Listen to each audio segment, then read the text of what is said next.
2시간 전에 마감한 트레이더가 생생하게 전하는 글로벌 마켓 리뷰 델타원입니다.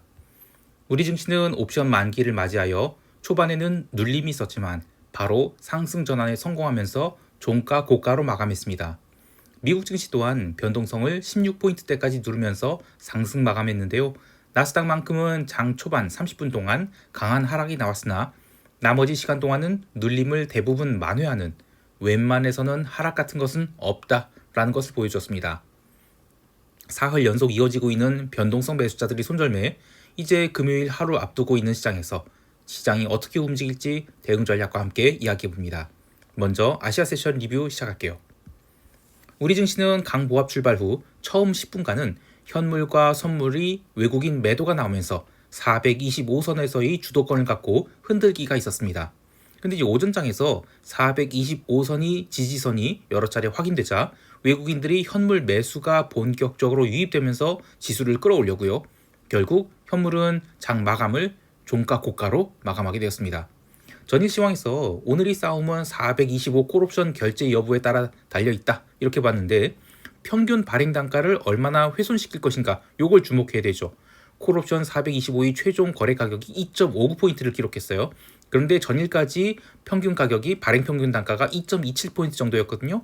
그래서 이 자리에서 별 차이 없겠다 싶었는데 마감 동시 효과에만 현물을 1포인트 넘게 끌어올리면서 선물 베이시스를 이론 베이시스 대비 105대 2전 마이너스 2포인트 가까이 주어버리는 현물 쇼스키주로 마감했어요. 실제로 오늘 옵션 시장에서는 콜 클래스의 유효 거래량이 풋 클래스의 유효 거래량보다 훨씬 많았는데요. 장 초반만 해도 외국인이 15분 동안은 현선물 동반 매도를 했거든요. 그래서 425장 양매도장이 되거나 아니면 조금 더 누를 수 있었다 싶었는데 외국인이 현물 매도가 나오는데도 시장이 안 밀렸어요.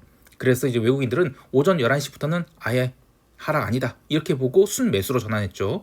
또 선물 시장 또한 장 초반에는 베이시스를 눌러가면서 지수를 425선 이하로 가두려고 했는데 더 이상 시장이 안 밀리는 거예요. 그래서 외국인들은 선물도 순매수로 돌려서요. 시장이 빠지지 않으니까 그냥 바닥에서 더 이상 안 빠진다라고 보고 롱을 잡은 것 같아요. 즉 오늘의 상승은 이후에도 시장이 계속 상승한다기보다는 어떤 면에서는 한 2달 연속 상승 사이클이 이어진 것이 하나의 마디를 형성하고 마무리되었다 이렇게 볼 수도 있을 것 같아요. 요즘에는 이제 옵션 시장에서 거래하는 사람들이 적어서 큰 의미를 부여하지는 않는 것 같은데요. 과거에는 월물봉이라는 것을 많이 봤어요. 옵션이 왜 매 월물을 가지고 시고저종이 봉을 만드는 것인데 보통 하나의 월물봉은 일반적으로 한 10% 정도의 상하 진폭을 갖고 있다라고 봐요. 그래서 그 구간 내에서 레버리지를 써서 배째라 콘돌 매수 이런 것도 하게 됐거든요. 이런 포지션은 1년에 한 8번은 이익을 주고 또 2번은 한 똔똔을 치고 2번은 완전 망하겠다라고 하지만 그래도 어쨌든 손실이 제한되니까 비벼볼만 하다 이런 전략인데 사실 이거 굉장히 어이없는 전략이죠. 이런 전략으로 파생상품 랩을 만들어서 파는 사람들도 있었는데 이 2번 완전히 망한다는 것은 콘돌 매수의 구간을 벗어난 것 굉장히 큰 움직임이 있었으니까 이거는 애당초 시장이 한쪽으로 쏠려서 손실 본 거 어쩔 수 없는 거예요. 근데 이 똔똔을 치는 2달 즉 콘돌이 감마가 극대화돼서 사실상 만기 근처에 가서는 디지털 옵션으로 전환되는 구간에 들어서게 되면 파생랩 운용자들은 잠을 못 자요. 사실 운용자라고 해서 진짜 델타 헤지를 동적으로 하면서 운용한 것 아니죠. 그저 커피 여러 잔 받아다가 모니터 앞에 정화수 마냥 늘어놓고 매 30분 단위로 한 잔씩 마셔가면서 기도하는 거죠. 아, 내 콘돌 제발 결제되지 않게 해주소서.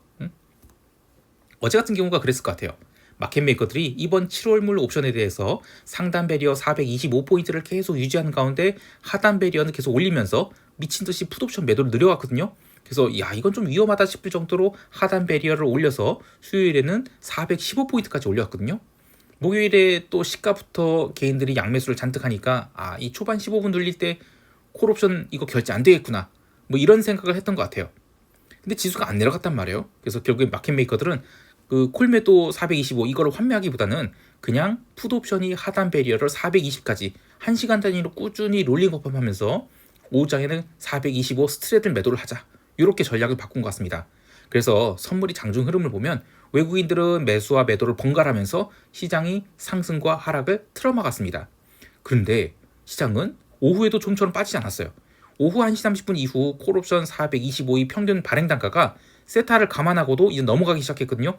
그래서 외국인들은 어쩔 수 없이 선물 해지를 하기 시작했고요. 마켓메이커들도 425가 아니라 427.5 스트레들로 조정했던 것 같아요. 일중 미결 분포를 추적하는 모델을 가지고 트레이딩한 투자자들 입장에서는 원래 425는 웬만해서 안 넘길 것이다 라고 오전까지만 해도 봤던 것 같아요. 그래서 이제 만약에 베제라 콘도를 월물 초에 짰다라고 하면 오전까지만 해도 평가이익이 쫙 늘어나면서 여러 잔이 커피에 대해서 감사 기도를 드렸겠지만 오후장에는 애꿎은 빈 커피잔을 불끈 쥐어 구겨가면서 주님 이러시기옵니까 했을 것 같아요. 그러기에 나더러 주여 한 자마다 다 결제시키지 않을 것이요 다만 부지런히 델타 헤지를 하는 자라야 돈을 벌 것이니라 라는 파생복음 7장 21절을 잊어먹지 말았어야 되죠. 여하튼 현물하는 입장에서는 외국인들이 오전에 매도를 쌓았던 것을 싹 걷어내면서 종가에는 현물을 4천억 넘게 매수한 것을 보니 시장이 추가 상승할 수 있겠다라고 생각할지 모릅니다만 오늘의 상승은 옵션 만기 때문에 일어난 어쩔 수 없는 스퀴즈라고 보고 있어요. 종가에 선물 백어데이션을 강하게 만들었음에도 불구하고 야간 선물이 전혀 오르지 못한 것도 같은 맥락이라고 봅니다. 자, 이제 8월 옵션 미결 분포도를 볼게요. V코스피 지수가 지금 20포인트 초반까지 늘렸지만 해외 시장의 변동성을 고려하면 여전히 프리미엄 더 빠져야 돼요. 이거는 시장이 급락할 가능성보다는 또 눌림이 나올 때마다 저가 매수가 들어와서 시장을 받칠 가능성이 높다라는 걸 보여주는데요. 어제 일본 증시가 그리고 미국 시장에서 나스닥이 그렇게 움직였어요. 초반 1시간은 시장을 나름 맹렬하게 패대기 쳤는데 이후에 시장이 더 이상 빠지지 않으면서 일중 나머지 거래 시간 동안 차근차근 올라와서 긴 아래꼬리를 달고 올라왔죠. 그동안 누적되었던 변동성 매수자들이 손절매가 이번 주 내내 이어지고 있어요. 그래서 시장이 좀처럼 연속된 하락이 나오지 않고 있습니다. 그리고 이제 우리 시장은 그동안 해외 시장의 변동성 흐름과 방향성이 정반대로 나타나고 있죠. 무슨 얘기인가 하면 해외 시장은 하락할 때 변동성이 살아난 반면 우리는 그동안 워낙 빠르게 상승했기 때문에 상승할 때마다 변동성이 살아났어요. 근데 지금은 반대로 상승할 때 같이 변동성이 죽어가는, 그러니까 7월 9일에 대한 변동성 매수 예치가 빠져나가고 있다 이렇게 보고 있습니다. 그래서 우리 증시는 지수가 신고가 갱신을 하러 간다 하더라도 변동성은 안 살아날 것 같아요. 이렇게 되면 지수가 바로 급등하기보다는 오히려 초반에 눌렀다가 더 이상 안 빠지면서 조심스럽게 올라가는 이른바 나이키 스우시 패턴으로 움직일 가능성이 높아요. 아직 미결제 약정이 한참 부족하지만 8월물에 대해서는 마켓메이커들은 상단 배리어를 무려 450포인트로 또 하단 배리어는 410포인트로 잡고 미결제 약정을 쌓고 있거든요. 금요일이 일중 진폭 기대치는 상단이 433포인트 그리고 하단은 422포인트까지 열렸기 때문에 426포인트를 깨고 내려갈 경우에는 의외의 큰 조정이 나올 가능성도 생각해봐야 되겠는데 이때 선물 매도로 이익 내거나 또는 풋옵션 매수로 이익 내기보다는 그냥 콜옵션이 상단 배리어가 450이 좀 과했다 이래서 445로 눌리는, 그러니까 콜옵션 매도가 쌓이는 하루가 될 가능성이 높아 보여요. 그래서 초반 30분의 흐름이 굉장히 중요하겠습니다. 자, 이제 유럽 세션 넘어갈게요. 유럽 증시는 가벼운 조정을 받았습니다. 전일 현물 마감 후 선물 시장이 오버슈팅을 한 뒤 아시아 세션에서는 눌려서 출발했지만 눌린 자리 자체가 현물 마감한 자리였기 때문에 초반 30분간 전일이 고가를 넘기는 상승세가 나오고 나서는 하루 종일 변동성 매도를 줬고요. 유럽 오후장 들어서는 상승분을 일부 반납하는, 그러니까 현물 관점에서는 윗골이 달린 작은 음봉 도찌가 나오면서 변동성을 눌러 죽인 그런 하루였다라고 봅니다. 덕분에 유럽 변동성은 16.45포인트까지 내려갔는데요. 실질 변동성은 이보다 한참 더 낮아서 시장이 의미 있는 하락 전환을 하려면 여전히 한참 더 시간이 필요하다라고 봅니다. 뉴스플로우 또한 시장이 본격적인 타코 트레이드를 하고 있다라면서 주말간 혹은 또 다음 주라도 관세 불확실성이 해소될 것이라는 기대감 때문에 유럽 증시가 강하게 올랐다라고 하는데요. 달리 유럽만이 아니라 지금 영국 증시도 역사적 신고가를 강하게 갱신하면서 FTSE 100 지수가 장중에 9,000포인트를 넘기게 됐어요. 개별 종목에서는 라인메탈이 0.81% 하락 조정을 받긴 했지만 BMW가 지금 계속 올라오고 있거든요. 오늘도 무려 3.66% 상승하고 에르메스 1.64%, 루이비통 2.88% 상승하면서 자동차와 럭셔리 업종이 이번 주에만 두 자릿수 상승하고 있는데요. 7월 들어서 빠르게 로테이션이 돌면서 시장이 위험 선호를 하고 있는 것이 이거 전형적 강세장 아니면 뭔가 싶어요. 다만 이 역사적 신고가 갱신을 했다 하더라도 올해 전체 흐름을 신고가 갱신을 마냥 이어만 가는 그런 초강세장이라고 보기보다는 분기별로 등락이 바뀌는 스윙 추세장이라 이렇게 본 쪽도 있는데요. 여하튼 의미 있는 음봉이 누적되고 변동성이 바닥치고 올라오기 전까지는 하락 같은 거는 보면 안 되겠습니다. 채권 시장은 살짝 눌렸습니다. 근데 의미 있게 눌린 게 아니라 그냥 채권 변동성을 연중 신저가로 누른 그런 하루였어요.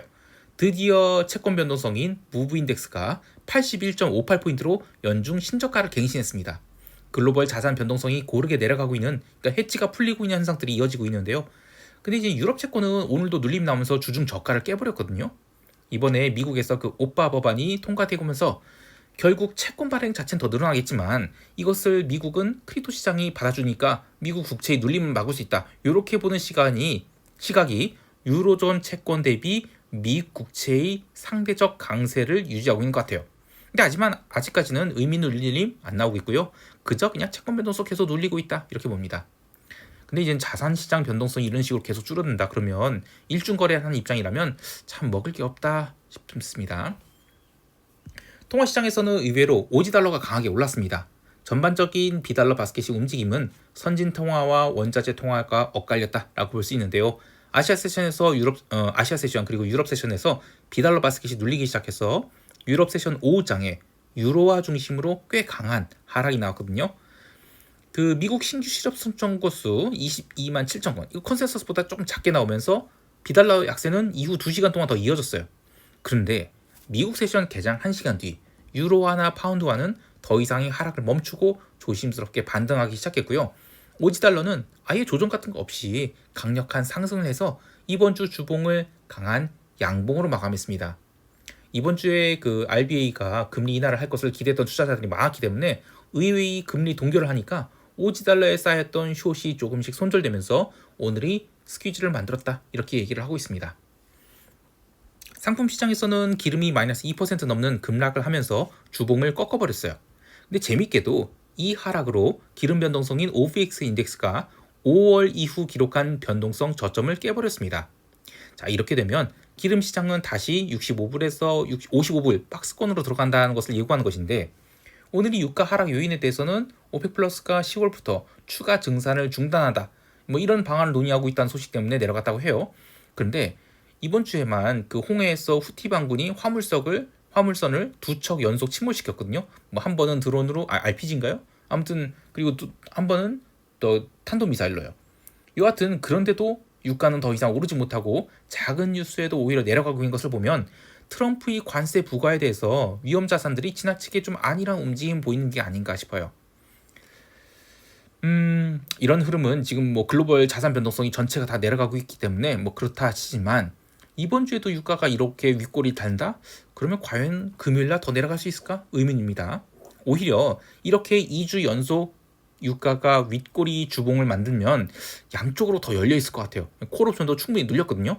그래서 여하튼 지난 6월 셋째 주에 있었던 이스라엘이 대이란 공습 때 유가가 77달러까지 폭등했을 때 그때 미국이 셰일 업체들이 엄청나게 매도 해지를 했거든요. 역시 정보 싸움에서는 기름 생산자가 갑중이 갑 같아요. 자, 이제 미국 세션 넘어갈게요. 미국 지수 선물은 아시아 세션에서 나스닥 선물 중심으로 꽤 많이 눌려서 전일 오후장에 올라온 것을 모두 다 반납했습니다. 근데 유럽 세션 시작 후에는 유럽 증시가 처음 30분 동안은 올랐다가 전일 종가 수준으로 다시 내려왔음에도 불구하고 유럽 증시 움직임과 관계없이 상승하기 시작했어요. 미국 세션 개장 전에는 나스닥 선물이 갭 상승 출발하게 됩니다. 근데 본장 개장 후 나스닥 선물은 36분간 쉬지 않고 하락하게 되는데요. 일중 고점에서 스트레이트로 0.8%를 급락시키고도 자율 반등이 나올 때마다 매도가 나와서 오늘은 나스닥 눌리는가? 이게 컨센서스였어요.